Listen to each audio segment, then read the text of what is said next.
ফুচকা পছন্দ করে না এমন মানুষ পাওয়া খুবই দুষ্কর। তা দেখেন, দোকানে গেলে 30 টাকায় আপনি ফুচকা নেবেন, 6টা ফুচকা দেবে এরকম ছোটো ছোটো, আর অল্প একটু টক, 30 টাকা। এই দেখেন এইখানে যে ফুচকাটা দেখতেছেন, আমি কিন্তু 30 টাকার কাঁচা ফুচকা ভেজে আনছি। দেখেন এক ঝুড়ি হয়েছে, কতগুলা। বাড়িতে তেঁতুল ছিল, তেঁতুল দিয়ে টক বানাইছি, আর 2টা আলু বড় সাইজের যে ভর্তা বানাইছি।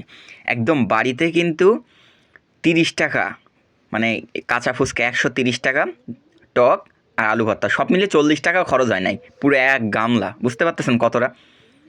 তো চলেন খেয়ে দেখা যাক। এই যে ফুচকাগুলা 6টা 30 টাকা, আর এখানে এক গামলা মন ভরে খাওয়া যাবে, এইরকম পরিমাণ আছে। তো আপনারা বাড়িতেই করতে পারবেন, আহামরি কিন্তু কিছু না। দেখেন কত সুন্দর ফুলছে এবং মশা, বা মশ করে ভেঙে যাচ্ছে।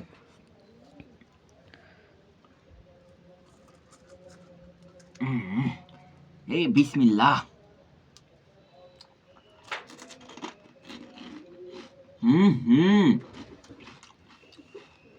টকটা যা হয়েছে না রে ভাই, সে লাগছে টকটা, অস্থির মজা ভাই। 30 টাকা দামে বাড়ি বানায় খেলাম, আর ওরা কইতে কি নিয়ে কি টক বানায় আল্লাহ জানে, নাক চুলকায় আর পরে ফুচকা বানায়। আর এখানে অর্গানিক ভাবে নিজের বাড়ি হাতে নিজে হাতে বানানো, কোনো ঘৃণা করেও খাওয়া লাগবে না। হ্যাঁ।